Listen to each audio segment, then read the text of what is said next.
नमस्कार दोस्तों, study Galaxy के यूट्यूब चैनल पे मैं आपका स्वागत करता हूं। दोस्तों, इस वीडियो के साथ हम शुरू करने जा रहे हैं फ्रेजल वर्ब्स की ए टू जेड सीरीज और उसका है ये वीडियो नंबर 1। तो एक बार जान लेते हैं ये फ्रेजल वर्ब्स क्या होती हैं। देखिए, जो फ्रेजल वर्ब है वो दो या दो से ज्यादा वर्ड से मिलकर बनती है। दो या दो से ज्यादा वर्ड से मिलकर बनती है और इनके पास अपना कोई सब्जेक्ट नहीं होता है। सब्जेक्ट नहीं होता इसके पास। ठीक है। जैसे कि यहाँ पर अकाउंट 4 है। अब यहाँ पर सिर्फ मैं अगर अकाउंट 4 की बात करूँ तो इसके पास अपना कोई सब्जेक्ट नहीं है। ये दो या दो से अधिक वर्ड से बना है और यहाँ पर ये सिर्फ दो ही वर्ड से बना है। ठीक है। तो इस तरीके से ये जो वर्ड्स हैं, अकेला वर्ड नहीं है, दो वर्ड्स हैं, तो ये एक फ्रेजल वर्ब बना रहे हैं। इसी को हम बोलते हैं फ्रेजल वर्ब्स। अब ये फ्रेजल वर्ब सेंटेंस के अंदर यूज होती हैं, जिससे कि एक सेंटेंस का कंप्लीट सेंस निकल के आता है। अकेली फ्रेजल वर्ब का कोई कंप्लीट सेंस नहीं होता। तो चलिए बिना किसी देरी के शुरुआत करते हैं आज के वीडियो की। पहला फ्रेजल वर्ब है अकाउंट फॉर, जिसका मतलब होता है टू एक्सप्लेन द रीजन, यानी कारण बताना या स्पष्टीकरण देना। सेंटेंस से समझेंगे, he could not account for his absence in the meeting. वह मीटिंग में अपनी अनुपस्थिति का कारण नहीं बता सका, यानी कि वो एक्सप्लेन नहीं कर पाया कि क्यों क्यों वो एब्सेंट था। तो यहाँ पर उसके लिए जो उसे कारण बताना था, उसके लिए हमने यूज कर रखा है अकाउंट फॉर। तो सेंटेंस था, he could not account for, यानी कि वो कारण नहीं दे सका किसका, अपनी एब्सेंस का। तो यहाँ पर ये जो अकाउंट फॉर है ये एक फ्रेजल वर्ब है। अगला है आस्क फॉर। आस्क फॉर का यूज करते हैं जब हमें किसी का हालचाल पूछना होता है। To inquire about someone's welfare. Sentence से समझेंगे, she asked after your health when I met her, यानी कि जब मैं उससे मिला तो उसने तुम्हारे स्वास्थ्य के बारे में पूछा, तुम्हारा हालचाल पूछा। तो जब हम किसी का हालचाल पूछेंगे तो यूज करेंगे आस्क आफ्टर। तो she asked after your health when I met her. उसके बाद है आस्क फॉर, जिसका मतलब होता है कुछ मांगना, अनुरोध करना या रिक्वेस्ट करना। सेंटेंस से समझेंगे, the child asked for a toy at the shop, यानी कि जब वो बच्चा किसी शॉप में गया टॉय की तो उसने क्या मांगा, एक खिलौना मांगा। तो बच्चे ने दुकान पर खिलौने की मांग की। तो जब हम किसी चीज को मांगते हैं, रिक्वेस्ट करते हैं, तो उसके लिए क्या यूज करते हैं, आस्क फॉर। उसके बाद है बैकआउट। बैकआउट का मतलब होता है to withdraw from a promise, वादा तोड़ना या पीछे हट जाना। सेंटेंस से समझेंगे, he agree to help but backed out at the last moment. उसने मदद करने का वादा किया था लेकिन आखिरी समय पर पीछे हट गया, यानी कि कोई प्रॉमिस कर दी हमने और उसको तोड़ देते हैं, तो उसको उसके लिए हम यूज करेंगे बैकआउट, ये वाली फ्रेजल वर्ब। ठीक है। बैकआउट का मतलब होता है कोई वादा तोड़ देना, कोई पहले प्रॉमिस की थी उसको तोड़ देना। तो यहाँ पर उसने वादा तोड़ दिया है, जो उसने, यानी कि यहाँ पर क्या किया, उसने मदद करने का जो वादा किया था और आखिरी समय पर वो पीछे हट गया, यानी कि उसने मदद नहीं की। तो एक तरह से उसने जो प्रॉमिस की थी वो उसने नहीं निभाई। तो उसके लिए हम यूज करेंगे बैकआउट, जिसका मतलब होता है अपने वादे को तोड़ना या पीछे हट जाना। To withdraw from a promise. अगला है बी इन फोर, जिसका मतलब होता है about to face something unpleasant, मुसीबत में पड़ जाना, यानी कि ऐसी चीज का सामना करना जो अब वो उसके लिए सही नहीं है। जैसे सेंटेंस से समझेंगे, with such rude behaviour he is in for trouble. अब यहाँ पर ये जो इज है ये बी की ही फॉर्म होती है। तो बी को कन्वर्ट, यहाँ पर ये जो वाला ये वाला जो बी है ये इज में कन्वर्ट हो गया है। ठीक है। तो with such rude behaviour he is in for trouble, इतने बुरे व्यवहार के कारण वह मुसीबत में पड़ने वाला है, यानी कि उसका जो व्यवहार है उसकी वजह से अब उसको मुसीबत का सामना करना पड़ेगा। तो जब भी हमें इस तरह से बताना हो कि किसी को मुसीबत का सामना करना पड़ेगा तो उसके लिए हम यूज करेंगे बी इन फोर। अब यहाँ पर देखिए तीन वर्ड्स है, ये जो फ्रेजल वर्ब है ये तीन वर्ड से मिलकर बनी है, बी इन और फोर। तो बी इन फोर का मतलब होता है मुसीबत में पड़ना।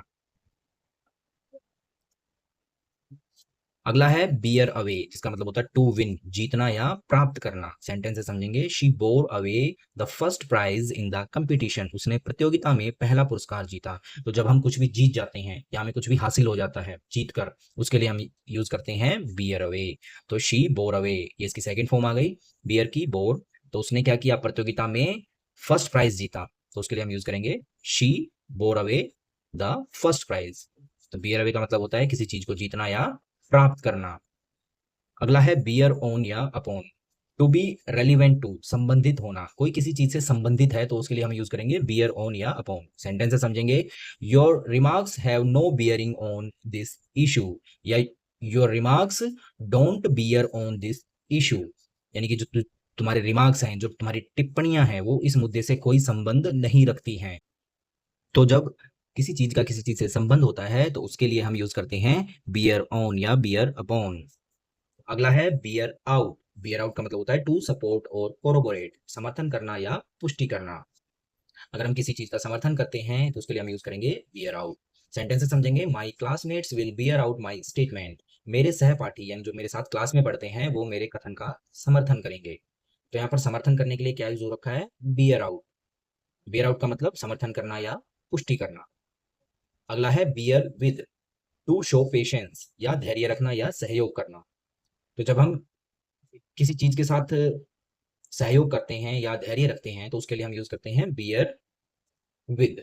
सेंटेंस से समझेंगे please bear with me while I explain, कृपया धैर्य रखें जब तक मैं समझाऊं, यानी कि जैसे ही मैं बोल रहा हूं या कुछ समझा रहा हूं तो उसको ध्यान से सुनिए।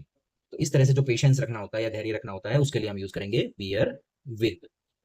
अगला है ब्लो आउट, जिसका मतलब होता है टू एक्सटिंग्विश या बुझाना। अगर हम आग को बुझाते हैं, मोमबत्ती को बुझाते हैं या किसी भी चीज में लगी हुई आग को बुझाते हैं तो उसके लिए हम यूज करेंगे ब्लो आउट। सेंटेंस से समझते हैं the wind blew out the candle, कि जो हवा थी उसने मोमबत्ती को बुझा दिया, तो द विंड ब्लू आउट। तो यहाँ पर जो ब्लो आउट है उसका मतलब निकल के आ रहा है आग का बुझना।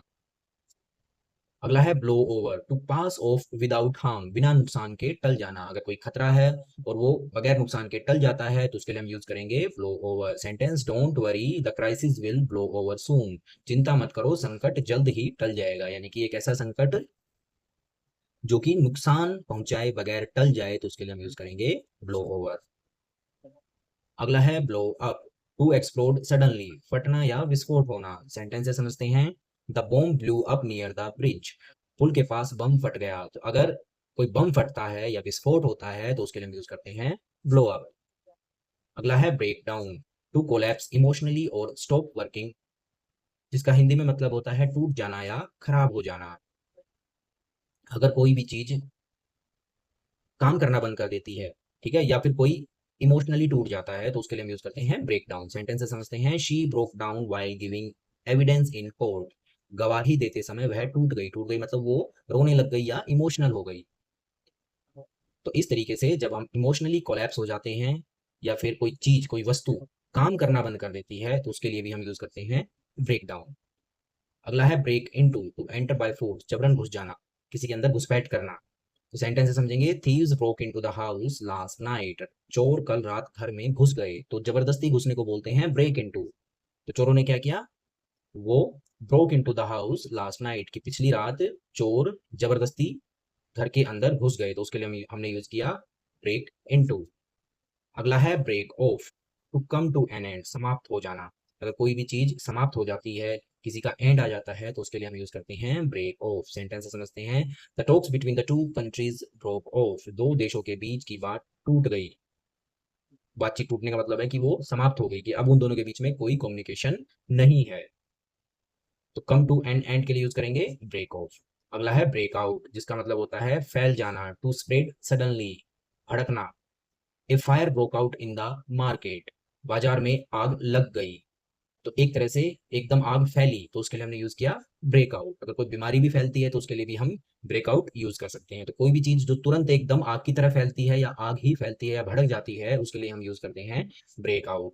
अगला है ब्रेक थ्रू, जिसका मतलब होता है टू डिस्कवर और अचीव, प्रगति करना या रहस्य को सुलझा लेना, ब्रेक थ्रू बोलते हैं उसको। सेंटेंस से समझेंगे साइंटिस्ट ब्रोक थ्रू इन कैंसर रिसर्च, वैज्ञानिकों ने कैंसर शोध में प्रगति की, यानी कि उन्होंने एक ऐसी डिस्कवरी की है जिससे कि उनको अचीवमेंट मिली है एक ऐसी, तो उनके लिए वो क्या है, वो एक ब्रेक थ्रू है। तो ब्रेक थ्रू हम यूज करेंगे जब कोई भी चीज प्रगति करती है या कोई सीक्रेट या फिर किसी रहस्य को सुलझा लिया जाता है तो उसके लिए हम यूज करते हैं ब्रेक थ्रू फ्रेजल वर्ब का।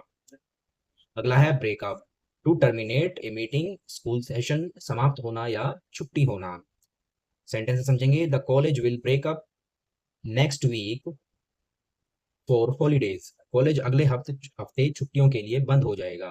जैसे कि कोई चीज चल रही है, जैसे कोई मीटिंग चल रही है या स्कूल का सेशन चल रहा है, वो समाप्त हो जाए, या फिर कॉलेज के अंदर छुट्टियां पड़ जाए, स्कूल के अंदर छुट्टियां पड़ जाए, तो उसके लिए हम यूज करते हैं ब्रेकअप, जिसका मतलब निकल के आता है टू टर्मिनेट, या फिर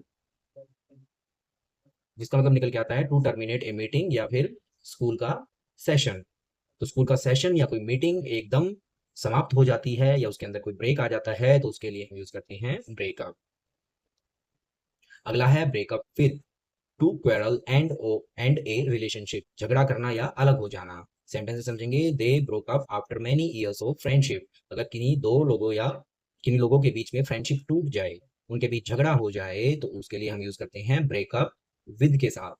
तो कई साल की दोस्ती के बाद वो अलग हो गए, जैसे कि दो दोस्त हैं, अगर वो अलग हो जाते हैं तो उन्होंने क्या किया है, ब्रेकअप किया है, लेकिन उसके साथ हम यूज करेंगे विद का भी सेंटेंस में यूज करने के लिए, जैसे दे broke up after many years of friendship. यहाँ पर एक छोटा सा करेक्शन है, दे broke up with each other, इस तरीके से आएगा, ठीक है। तो सही सेंटेंस होगा, दे broke up with each other after many years of friendship. अगला है ब्रेक ओपन, जिसका मतलब होता है टू फोर्सफुली ओपन, जबरदस्ती खोल देना। सेंटेंस से समझेंगे, the thief broke open the lock, चोर ने ताला तोड़ दिया, यानी कि अगर हम किसी चीज को जबरदस्ती तोड़ते हैं तो उसके लिए यूज करते हैं ब्रेक ओपन।